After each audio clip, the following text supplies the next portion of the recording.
3 weeks before Christmas, we began counting trees. Crouched in the back of Father's car, forbidden to talk in case we disturbed his concentration as he approached traffic lights, we silently prodded the window, leaving marks that were veined like flies' wings. The flaring V of light in darkened drawing rooms was like a landing strip for the extraordinary event that would descend among us. In the first week, there would be only 2 or 3 trees, mostly in big houses. The second week, there might be 11 or 12. And then, on that last Sunday, days before Christmas, they were convened behind windows everywhere. Majestic evergreens bedecked like emperors, and little crooked shrubs nobbled with lights that were bright and sticky as boiled sweets. A silent community signalling light.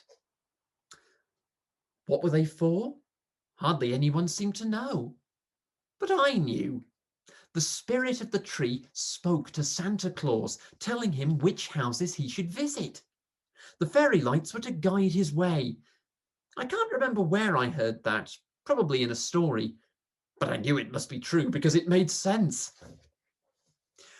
We did not know it then, but the atmosphere in those weeks coming up to Christmas, the sense of an unstoppable miracle, was very close to the feeling of falling in love. A space was carved in the ordinary world where we were knocked into shape for hard lives ahead, and we could sit into this capsule for a while and be angels or astronauts. We wore a shimmering garment of rapture. Nothing could touch us, not the sharp December air smelling of fog and frost, not even the curious humpy mood that sat over our parents as we drove home from our grandparents' house. The strange thing was that the happy tension surrounding us children seemed to strike our parents at a different angle, and one could not help noticing that as the fairy-lit forests ran riot in suburbia, they grew more and more withdrawn, more peculiar. They reacted to the approach of Christmas as to the onslaught of a war, Mother grimly setting forth for the city to lay in supplies, muttering about crowds and the price of things. Father swearing as he tacked up the paper accordion decorations, which frequently broke and teasingly drifted snake-like through the sombre living room. The biggest ordeal was putting up the Christmas tree. The huge conifer was dragged into the house like a dead bear, then wrestled into an upright position and dumped in a barrel weighted with bricks. Father would retreat from this engagement thistled with tiny green needles and looking offended as the tree flooded the house with a pungent green scent. The small surprise parcels from Santa contained, year after year, the same novelties, the chocolate coins wrapped in foil, an orange. Our parents gave us books, our grandparents biscuits, a tin of sweets, and a box of mandarin oranges tricked out like pantomime fairies in tissue and silver paper. Aunt Josie faithfully produced a bottle of Gilbey's odd-on cocktail for Mother and warm underwear for us girls. Small gifts from far-flung relatives were dangled from the tree or stacked at its base, bath cubes and puzzles, and assorted chocolate bars in presentation packs called selection boxes. Still, each year the shock of anticipation was new, and when the long and predictable day had ended, my last act was always to search the Christmas tree for one unredeemed gift that I might claim for myself and not know its source. As with love, the rapture was always threatened by some small but fatal flaw. Only 2 days to go to Christmas, and we still hadn't got our tree. We never approached any topic directly with our parents. We would either select a crabwise avenue or else open the subject with one parent and allow them to digest it before offering it to the other one in a suitable form. Confronted head-on, they reacted like a rabbit caught in a car's headlights. Years later, we understood that this was because their responses to everything were so different that it was necessary to find a meeting point before they could offer a united response. Our stark inquisitions were a challenge to their private relationship, the one we would never understand. "They're selling Christmas trees off in Camden Street," Betty said. "That's because they're afraid they won't sell them at all," Mercy suggested in an offhand way, though you could see the front of her dress twitching over her heart. "Nearly everyone has one already." "When are we getting ours?" I unwisely burst out. Mother stood up and began clearing away the plates, although we were still toying with our macaroni cheese. Father held onto his plate and slowly finished eating the wormy-looking pile. He glanced out of the window, where the early afternoon had already flung up steel grey shutters over the sky, and then, as if making a comment on the weather, he mildly observed, "There will be no Christmas tree." There was a brief somersaulting pause, and then Betty and Mercy began to laugh. Father often made jokes, and he kept a very serious face when he did. I had not yet got the hang of humour. I started to cry. Mother raced in to rescue me, and Father slapped both hands down on the table. "There will be no Christmas tree, no turkey, no presents, no nonsense."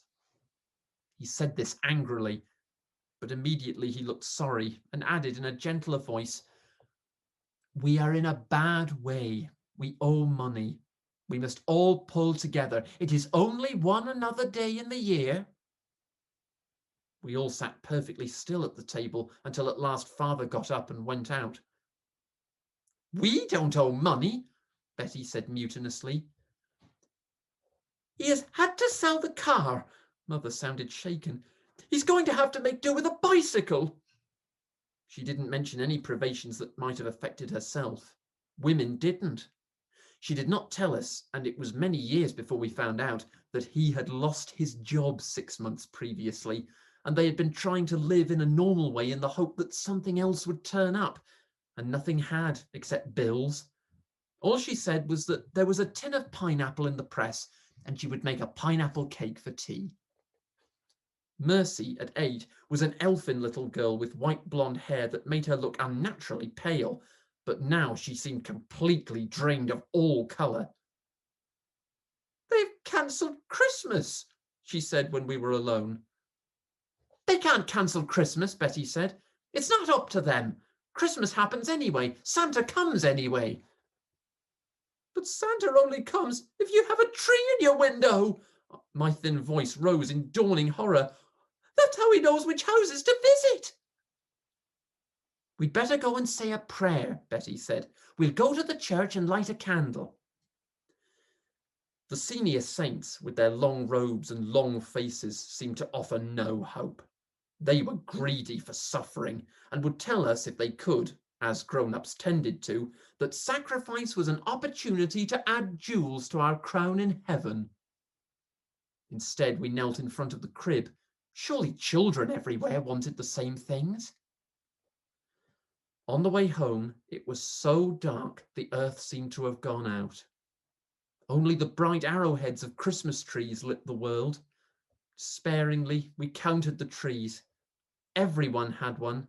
Even our own prim street was ablaze with colour.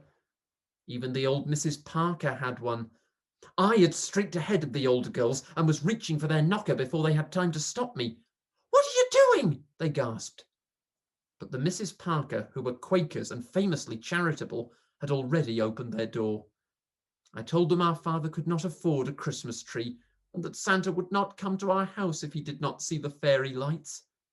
At once they agreed that we should have their tree, and they even carried it down the road with its decorations tinkling and light flexes trailing. Mother was confused, but she accepted the tree with thanks and left it propped up in the hall. We spent the afternoon stroking the cold silver strands of tinsel which the Mrs. Parker had threaded through its branches, and which felt like mermaid's hair. A couple of hours later, Father was to be seen striding down the street, the stiffly bedecked tree clasped in his arms like a war missile. We ran behind him, picking up small ornaments as they clopped off onto the frosty pavement, and trying furtively to get around him to retrieve those decorations that belonged to us. The Mrs. Parker eyed him with hateful sympathy as he told them we had no need of charity. Mercy and I looked at Betty. She was the eldest, so she had to do something, and she had to do it before that first fatal leeching of faith, after which Christmas would never seem the same again. "It's all right," she said. "We don't need the grown-ups. We'll get our own Christmas tree." "Where, Betty? When? How?" "I'll think of something," she said. She went out alone the following day. She was gone a long time. We waited for her, watching behind the drawing-room window. When she came home, she looked small and cold. "Have you got it?" we pestered her, although we could see nothing. She nodded slowly. "Where is it?" She took her hand out of her pocket and showed a small, greenish pine cone. "I found this," she said. "We'll plant it in the garden. We'll grow our own tree." "But that'll take ages," I complained. "Then we'd better do it right away," she said firmly. There was one apple tree in the garden, a thin forsythia, and in spring a clump of wallflowers. There was a forgotten region which had become a compost heap of leaves and trimmings and pruned branches. Betty instructed us to clear away the rubbish so that we could dig a hole for the Christmas tree. Gingerly, we dipped in our mittened hands and began to lift the bits of half-burnt refuse and piles of dead leaves and old potted plants layered up over some more substantial hulk. Whatever this was, you could tell that its personality remained intact, like a man preserved in a bog for 1,000 years. Desiccated fingers pointed up at the sky. We pulled away more rubbish to discover a beautiful shape, like the skeleton of a leaf. It looked like some old fish that had been nibbled dry so that only its bare bones poked out and its scaly spine. It looked like the rusted hulk of a ship that had sunk many years ago and its barnacled frame endured. It did not look the least bit like, but definitely was, a Christmas tree. Triumphantly, we hauled it out. Some of its branches were broken, but it had been a good tree once before it was cast out after festive service in some better year. And it was ours. We had found it. "It's a bit brown," Mercy said, reluctant to criticise. "We'll make it green," Betty said. Betty had learned a thing in school, how to make crepe paper leaves for bare branches. We had sixpence between us and bought 2 packets of dark green paper. We cut it into long strips and wound them round the branches, sellotaping the ends until the entire frame was bandaged in green. Then Mercy, who was the artistic one, made fringed strips and taped these along branches to look like needles. Bumping it forward in little steps, we managed to get the tree into the house and leaned it inside the window. It looked magnificent. There was an anxious moment when Father came home and discovered our curious mummified horticultural corpse. He was frowning. He seemed to be thinking. When he spoke, his voice sounded strange, as if he was getting a cold. "It's all right," he said. He bent to stroke our hair in the cautious way that we had stroked the silver mermaid's hair on the Mrs. Parker's tree. "I think," he said, "it will be all right." From then on, everything proceeded as normal. 2 big boxes were brought down from the attic, one with lights and one with ornaments. Father plunged his arms into the entrails of frayed wiring, and the fairy lights clinked in an insouciant way like china teacups as he tried to unsnarl them. Then, for hours, he was up on a ladder, locked into some intimate contest, cajoling and cursing, beseeching and loathing, muttering strange, enticing, sulphurous words, so that Mother had to drag us away, while the lights twittered and wavered, and at last responded to his male authority. Tinsel ornaments simmered with magical depths, carnival colours bumped off every sober surface in the room, and in the window the lights radiantly glowed. I couldn't sleep that night, and at dawn I crept out onto the landing to see if Santa had come. I was worried about the spirit of the tree. It might have grown faint in its old parcel trunk. In the back of my mind, too, I'd begun to wonder if any part of Christmas could survive now that our parents had no money, if in some way every single thing that came to us must not begin and end with them. Santa's parcels were there. I couldn't resist it and began tearing mine open right away, crying out with pleasure as the familiar objects came into view. From his bedroom came Father's voice, a weary growl. "Get back to bed or I take the lot away from you." After a transfixed and tremulous pause, Betty called defiantly back, "You can't! They're not your property. There was even a turkey. Father had won it in a raffle. It was a giant dinosaur-like creature, its languidly naked form looking like something that ought to be clothed. While we composed a jigsaw puzzle at the base of our tree, we could hear Mother's anguished voice from the kitchen. "Get into the oven, you big bastard!"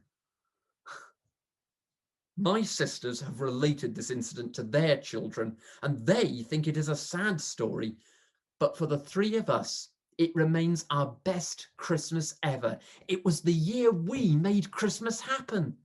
Perhaps it would have happened anyway. Our grandparents and Auntie Jo came as usual. The monstrous bird was finally cooked and consumed, and everyone fell asleep. As usual, last thing, I checked the tree, walking around its mysteriously rustling branches, examining its paper folds to see if anything had been left behind. Nestling in the elbow of a branch was a tiny package wrapped in red and tied with gold tinsel thread. I unlooped it and slowly peeled back the paper. Inside was a little enamel box with a black cat painted on its front, framed in blue flowers. I opened the box, and it was filled with doll-sized fruit pastels coated in sugar. As I slipped it into my pocket, my heart dipped in that perfect curve that lovers experience when they know, against all odds, the rewards of reckless faith.